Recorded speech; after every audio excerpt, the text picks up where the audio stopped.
नमस्कार दोस्तों, मैं हूं नवीन पाटीदार और आप देख रहे हैं voice of MP. Madhya Pradesh सहित राजस्थान के हज़ारों अफीम किसान नई अफीम नीति में बदलाव चाहते हैं। जैसा कि आपको पता है कि नई अफीम नीति घोषित होने वाली है। केंद्र सरकार और स्थानीय जो सांसद सहित यहाँ के जो जनप्रतिनिधि हैं और किसान संगठन के जो पदाधिकारी हैं, उन्हें लेकर एक नई अफीम नीति को लेकर एक वर्चुअल बैठक का आयोजन किया गया था। उसमें कई तरह के सुझाव किसानों ने रखे हैं। किसानों की बात सांसद ने वित्त मंत्री के सामने रखी है और नई अफीम नीति में बदलाव की मांग उन्होंने भी की है। लेकिन उससे पहले टर्की के पोस्तदाना को लेकर, आयात को लेकर एक मामला गर्माता दिख रहा है। किसानों का बड़ा आरोप है कि टर्की के पोस्ता आयात पर केंद्र सरकार को रोक लगानी चाहिए ताकि भारतीय किसानों को और भारतीय पोस्तदानों को एक बड़ी अच्छे भाव उन्हें मिल सके और किसानों को एक राहत जिस तरह से पोस्तेदाना के भाव को लेकर है वो मिल सके। किसानों ने जिस तरह हमने आपको बताया था कि उनकी बात ये भी कही थी कि पिछले साल अफीम की खेती में भारी नुकसान हुआ था और पट्टे भी पूरे नहीं मिले थे, जिसके चलते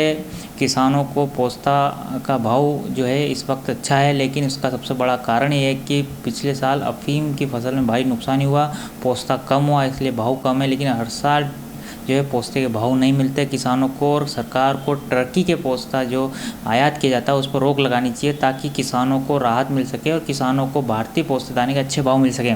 उसे लेकर अब भारतीय पोस्तेदाना का मामला गर्माता दिख रहा है और किसानों ने लामबंद होकर केंद्र सरकार से टर्की के पोस्तेदाना आयात पर रोक लगाने की बात की है। वहीं जब इस मामले को लेकर कांग्रेस के पदाधिकारियों से बात की गई तो उन्होंने भी केंद्र सरकार पर गंभीर आरोप लगाए और उन्होंने कहा है कि जब यहाँ की सरकार, केंद्र सरकार नीमच, मंदसौर और चित्तौड़ सहित जो मालवा मेवाड़ का बेल्ट है उसमें लाइसेंस देती है और किसानों से खेती करवाती है और यहाँ के पोस्तादाना जो निकलता है उसके भाव किसानों को नहीं मिलता, ऐसे में केंद्र सरकार को टर्की के पोस्तादाने पर आयात पर रोक लगानी चाहिए। भारतीय पोस्तादाने को लेकर उनको एक अच्छा फैसला लेना चाहिए ताकि भारतीय किसानों को एक अच्छे भाव पोस्तादाना को लेकर मिल सकें।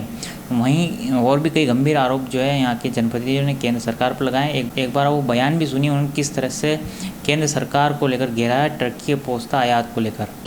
निश्चित रूप से भारत सरकार ने ये गलत निर्णय लिया है कि टर्की का पोस्ता आयात किया जा रहा है, जबकि अपने देश में इतना पोस्ता अपने आप पैदा हो रहा है, यहाँ पे लाइसेंस मिल रहे हैं और उसके बाद जो अफीम पैदा कर रहे हैं किसान, उनको उसका भाव पर्याप्त नहीं मिल पाता है और भाव कम हो जाते हैं।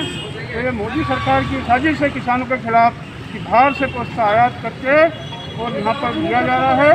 उसके कारण यहाँ पे किसानों को जो मूल्य मिलना चाहिए पोस्ते का वो बराबर नहीं मिलेगा। ऐसी स्थिति में सारे किसानों में आक्रोश है और ये चाहते हैं कि टर्की से जो पोस्ता आयात किया जा रहा है तत्काल बंद किया जाना चाहिए। प्रोडक्ट भी आते हैं। हम देख रहे हैं कि हमारा जो क्षेत्र है नीमच, मंदसौर और ये जो मालवा मेवाड़ का क्षेत्र है, ये अफीम उत्पादक क्षेत्र है। यहाँ पर अफीम की खेती होती है और पोस्तेदाने का काफ़ी बड़े पैमाने पर उत्पादन होता है। परंतु जो टर्की से पोस्ता आता है उसके कारणवश यहाँ के जो स्थानीय किसानों का पोस्तों के दाम पूरे नहीं मिल पाते हैं और भाव कम मिलते हैं, उनको नुकसान होता है। तो हमको ये करना चाहिए कि भाई वहाँ से इम्पोर्ट जो टर्की से आता है उसको बंद करें, स्थानीय उत्पादन वालों को बढ़ावा दें और स्थानीय किसानों को लाभ पहुँचाएं। देखिए, भारतीय जनता पार्टी किसानों की बिल्कुल पूरी तरह से विरोधी हो चुकी है, हर काम किसानों के विरोध में कर रही है। और जहाँ तक टर्की से पोस्ता मंगाने की आवश्यकता है, इससे क्या होगा, हमारे देश के किसानों की जो पोस्ता है उनकी कीमतें ऑटोमेटिक कम हो जाएगी।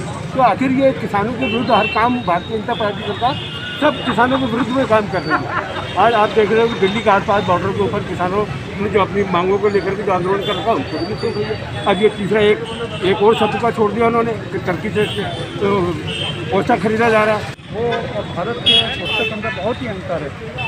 तुर्की का पोस्ता आने की वजह से भारत का जो पोस्ता है उसका दाम बहुत ही कम हो जाता है और दाम कम होने की वजह से हमारे यहाँ के किसान भाइयों को बहुत बड़ा नुकसान होता है। इसलिए तुर्की के जो पोस्ता आ रहा है उसके ऊपर तुरंत रोक लगाना चाहिए जिससे कि किसानों के यहाँ पर आय का बढ़ सके।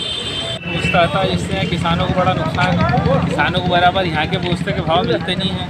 तो जो बाहर से आता है टर्की पोस्ता, इसमें प्रतिबंध लगा देना चाहिए जो है किसानों को उचित दाम मिले। और ये कार्रवाई जो केंद्र में बैठी बीजेपी और यहाँ प्रदेश में बैठी है बीजेपी, अगर इन चीज़ों पर ध्यान दे तो किसानों का जो नुकसान होता है वो नुकसान नहीं हो पाएगा और किसानों को उनके पोस्ते का सही दाम। टर्की का पोस्ता जो आता है ये जैसे ही बाज़ारों में आता है और अपने किसानों का जो पोस्ता देता है उसके भाव एकदम से आधे हो जाते हैं। तुर्की का पोस्ता और अपने पोस्तों में बहुत अंतर आता है।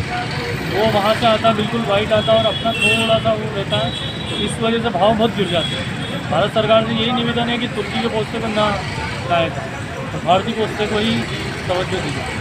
भारतीय पोस्ते को तवज्जो दी जाने से किसान भी मजबूत होंगे और देश का इंफ्रास्ट्रक्चर भी बढ़े। तो आपने इस पूरे मामले को लेकर कांग्रेस के पदाधिकारियों और नेताओं के बयान सुने, किस तरह से केंद्र सरकार और टर्की के पोस्ता आयात को लेकर गंभीर आरोप लगा रहे हैं और वो कह रहे हैं कि टर्की का जो पोस्ता आयात है तो केंद्र सरकार को राहत देनी चाहिए। चाहे जो सरकारें हैं वे किसानों की हितैषी सरकार अपने आप को मानती है, ऐसे में केंद्र सरकार को एक बड़ी राहत यहाँ पर देनी चाहिए और टर्की के पोस्ता आयात पर रोक लगानी चाहिए ताकि भारतीय पोस्ता दाने के भाव अच्छे किसान